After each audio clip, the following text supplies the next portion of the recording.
You're on the ground rumble, and it was just fucking debris was just chasing you. We were running, hauling ass. I mean, fucking. On one hand, you're celebrating. Very happy to be here. Somehow the guys from our house, they got out. We lost so much in that 2-hour period. Are you doing all right? And we felt like we got the hell kicked out of us. Shot, I don't know what to do, man. Go back down there or what? Go see that shot.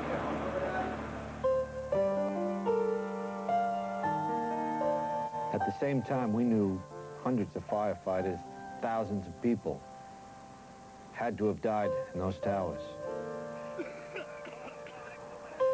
And every hour that passed, we were more certain Tony Benetatos was one of them.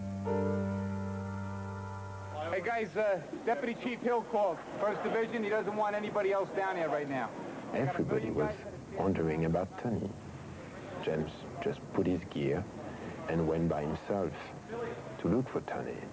I'd come in from home, and yeah, we were ordered to stay at the firehouse. But the truth is, the guys had to go back. Had to start digging for survivors. That fucking mentality, get in there, get in there, get in there, get the people out. It's bred in you, it's programmed into you. I had to go back and find the kid.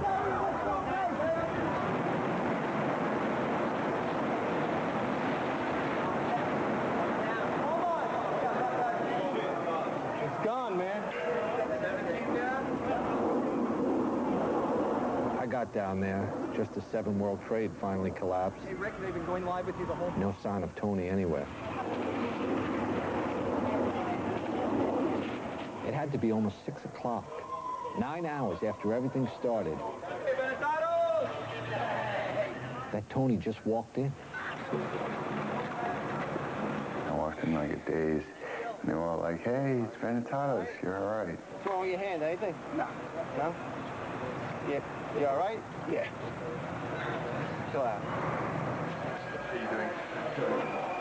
You okay? Yeah, I'm all right. What happened on your end? I was in the building. Were you? Is everyone from the house? Everyone? And I just asked, did everyone get back? And they were like, yeah. That felt pretty good. You motherfuckers, man. I was so sure you'd do it through Dad. I'm fucking digging through shit. And you fuckers are chilling here eating oranges? And I'm roaming around looking for The last one that went out there came back, and we were all okay. I left here right after the first collapse. Turns out, Tony had been with Larry Burns the whole time, the probie and the retired chief. They were right there when Tower 1 came down. I checked all the rigs. There were rigs crushed, paramedic trucks covered with rubble, flipped, fires burning everywhere, huge fires. That whole day I just searched through rubble, lifting things up, checking underneath. It was hard for him. Just very hard for him. He's only been a firefighter for, a couple of months. But he proved himself that day to all the guys,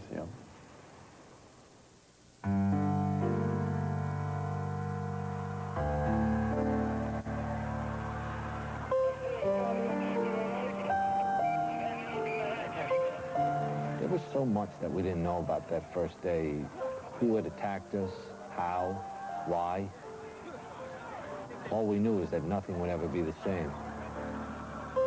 And then, of course, the images of the replay that never stops, of the planes hitting, the towers coming down. And it was like, okay, enough TV. Thankfully, the power went out about that time, so it was a relief. Generator, maybe in the courtyard. And I was then we'll hook the lights into it. I got 2 more sets of lights coming. The entire downtown Manhattan, loose power. It was really this feeling that we're going to be there for a long time. Just a short while ago, Mayor Giuliani held a news conference saying it's important not to lash out in anger because of the attacks on the World Trade Center. Most of us stayed at the firehouse that night, trying to take it all in. The roof of the Marriott, we were on the roof of the Marriott. There was parts all over the fucking place. Legs, feet. It was nasty.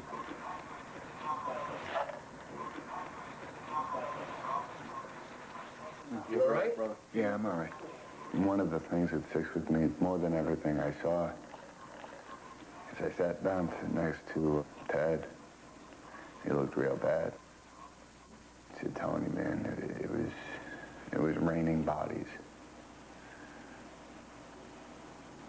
And just the way he said it, man, the man had been through hell. Good evening. Today, our fellow citizens, our way of life, our very freedom came under attack in a series of deliberate and deadly terrorist acts. It's a very depressed, dismal, miserable mood. Secretaries, businessmen and women, military... Hundreds of you firemen, thousands of civilians are gone. As quickly as you blow on a match, they're gone. Flip a switch, they're gone. That's it. This building's came down. It's gone.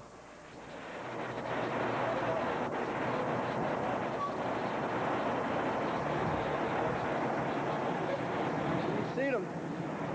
It's hard to believe they're not there. They're not there. This was my first reaction. They're gone. It is no more World Trade Center. No.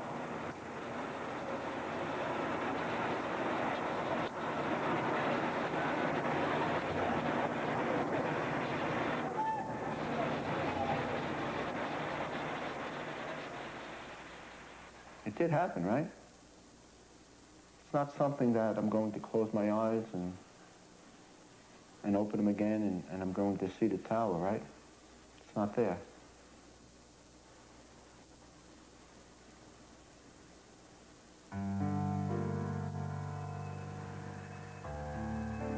You know, and the only thing you have, really, and the only thing that really kept it all together was us, as a group, as a body, as a firehouse. Around midnight, we sent Tony up to lower the flag to half-mast again.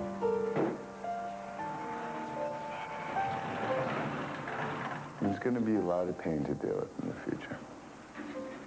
I have a pretty good friend. When I was in my academy class in my squad, who was among the missing. A lot of guys, we all lost friends and family. I don't want to ever have to put that thing at half-mast again for the rest of my career. That's it.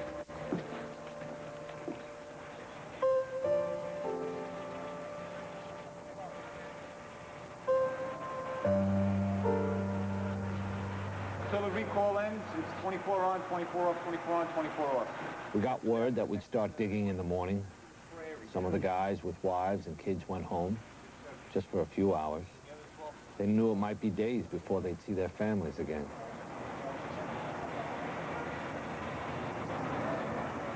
My son was sleeping. I picked him up, and I put him in my bed, and I wanted him to be with me. And normally, I would take him out of my bed and put him in his own bed, but this night was the opposite. He didn't mind that. He actually had a big smile on his face, and it was wonderful to see that smile again. Probably the best entrance I ever made to a place. And the kids came out, and we just kind of all cried in one big hug. And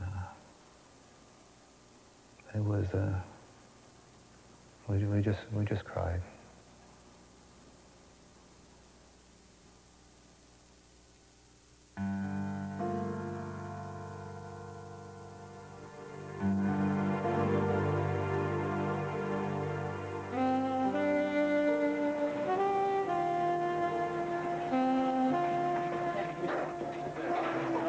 two airplanes right here. Get a couple more guys down here. We'll stop all line.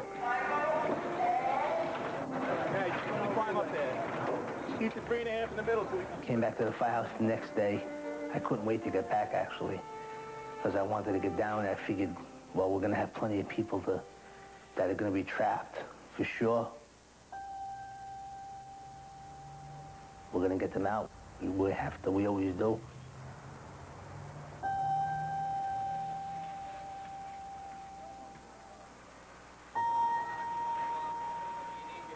I don't know if anyone's really pulled themselves together.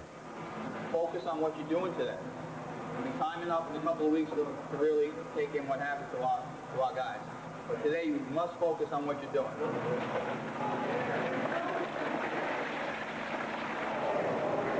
Go in teams of two. One guy falls through a hole, you're going to have a guy there that knows you fell in that hole. We're going to take a ride. We're all alive. That's more than we could have possibly hoped for. So our job now is to go and do whatever needs to be done. And do as much and as hard as we can for as long as they'll let us. Some of the guys took a city bus down to what the media was already calling Ground Zero. You guys got extra surgical gloves. You guys didn't put them in your pockets. Some firemen called it the pile. For us, it was still the Trade Center, even if it was gone.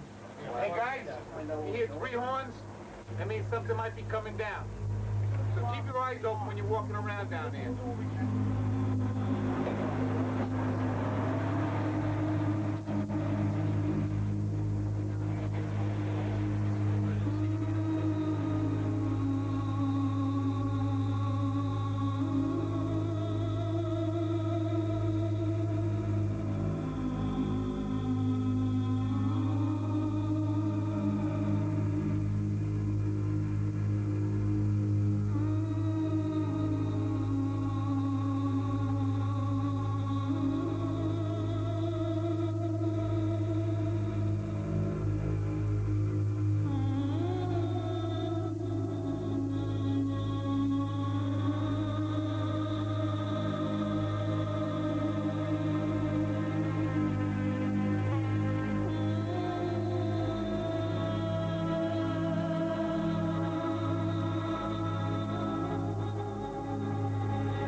Realize something that I always wanted to deny is how evil can be. I need 5 firefighters. 19 and 12. And we went down there and formed up companies, 5-man and an officer. Go! Let's go! We went to work right away, trying to look for survivors. I get some buckets back here. Buckets! Guys were digging fast, passing those buckets quick. Digging frantically. Bucket! Bucket! Hey, watch your back, guys.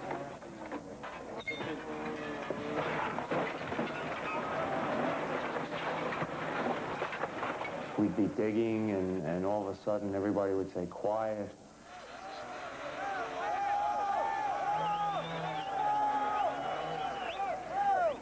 And the whole place would get quiet, and people would look.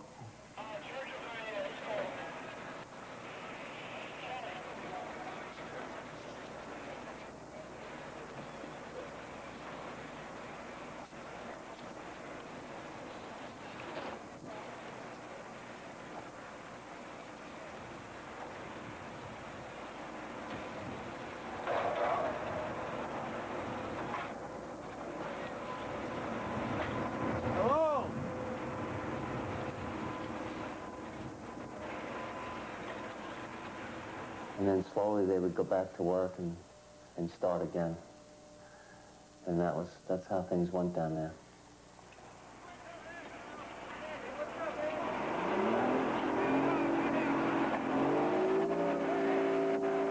I remember the first time I went there was like, you know, gateway to hell.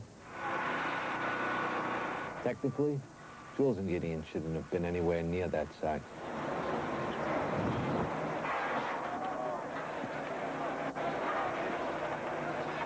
It was dangerous enough for us firefighters. Every step you took, you could fall 30, 40 feet into a void.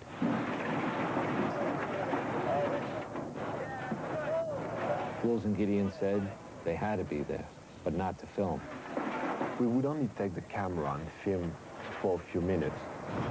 In fact, we forced ourselves to take the camera down because we just wanted to go there and help. We'd clear what we could by hand. Then the iron workers would come in, cut the steel beams, and lift them out. Then we'd just start digging again.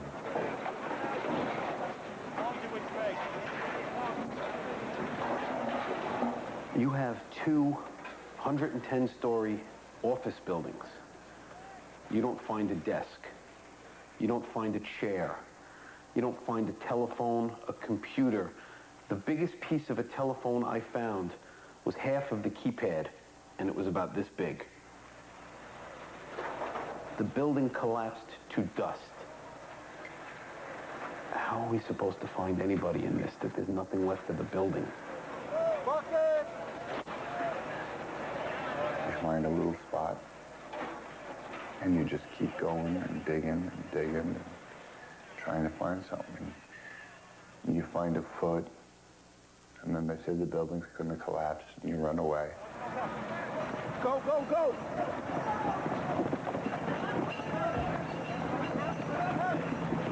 Okay.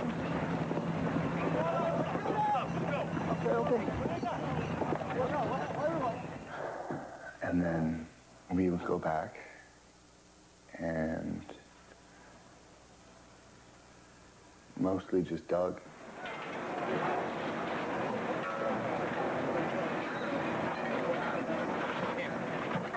We found a body.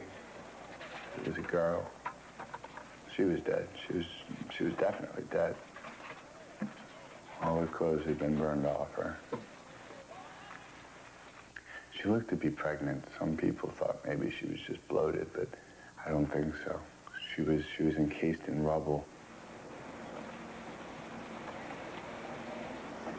And we had her about halfway uncovered. We had getting the body bag ready, and then they told us to run. And we ran.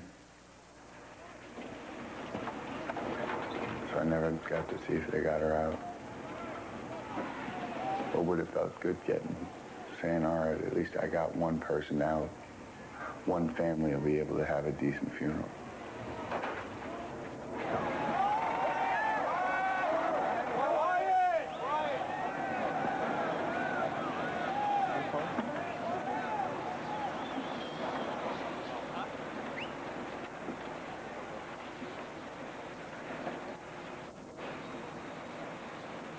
Our first shift was 24 hours. And in all that time, there was one person pulled out alive. One. It was beyond discouraging. It was even hard to understand.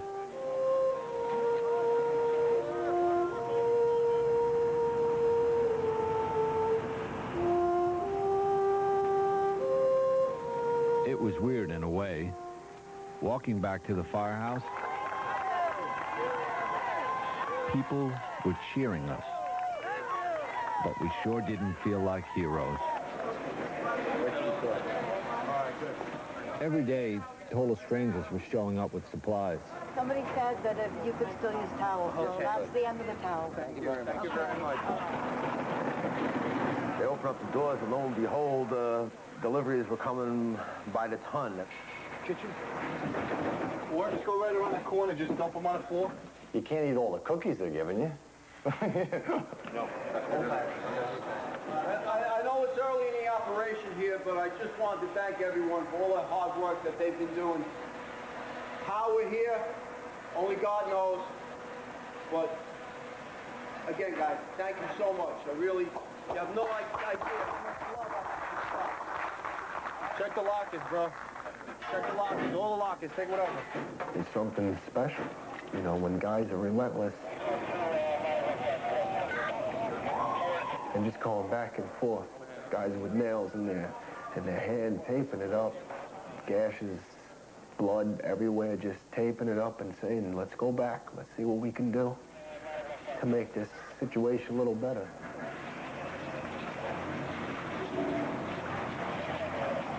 There's got to be people down there still alive. There has to be. Listen, we try to keep hope. And we look everywhere.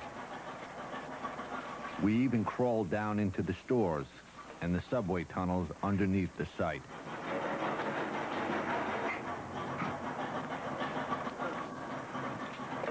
But as days turned into weeks, you began to accept. There just wasn't anybody to find. But we never stopped looking. Hey, Chief. Yes, sir. We had another body over here. Firemen deal with ugly things every day. It's part of the job. But this was worse. You have that body back? Day after day, it pushed guys to their limit, maybe past it.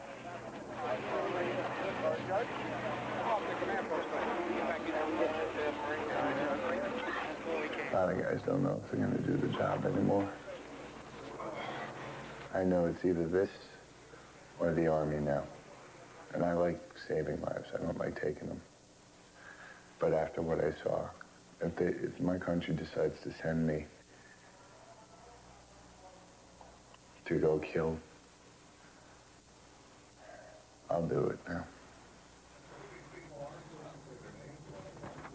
Every night around dinner time, the fire department would put out a list of firefighters confirmed dead. And every night, that list got longer. It is with regret that the department announces the death of the following members. Battalion Chief John P. Williamson. Firefighter William Henry. Firefighter Eric T. Allen. Firefighter Manuel Mojica. Firefighter Lawrence J. Virgilio. Firefighter Timothy Haskell. Firefighter Thomas P. Hannison. Firefighter John A. Ventura. Firefighter Sean S.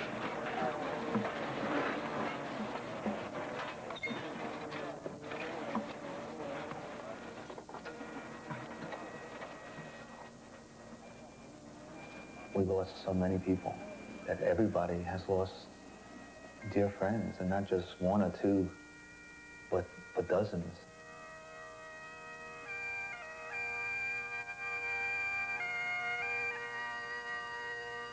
Most days there was a memorial service for some guy you knew. Some days 2 or 3, some days 4.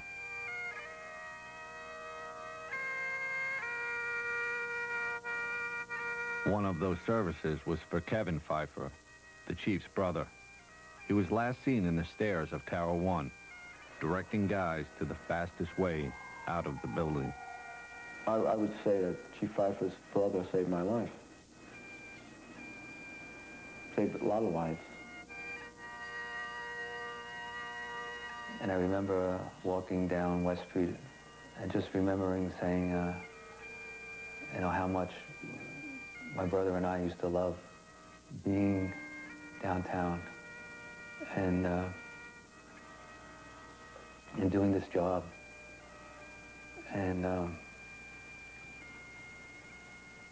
and how now I didn't love it anymore.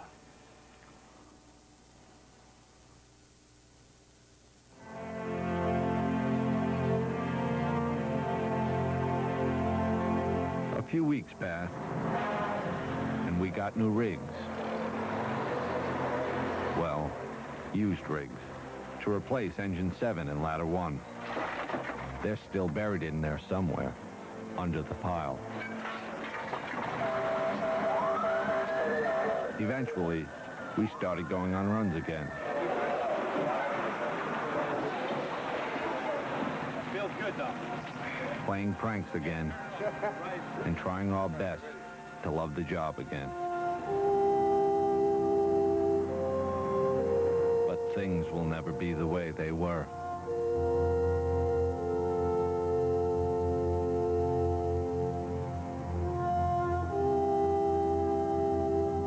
Every now and then still wonder, is it really true, you know? I know it happened, but I don't know. How do you deal with something like this? It's the 11th every day for me when I wake up. So did you want the new tape? As for Jules and Gideon, it's strange how things work out. In the beginning, they came to me and they said, let's make a documentary about a boy becoming a man during his 9-month probationary period. Turns out Tony became a man in about 9 hours, trying to help out on 9/11. You know how you can tell that? He's not bragging about it.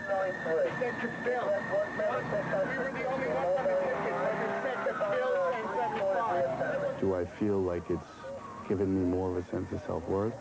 Yes. Has it made me a man? What's a man?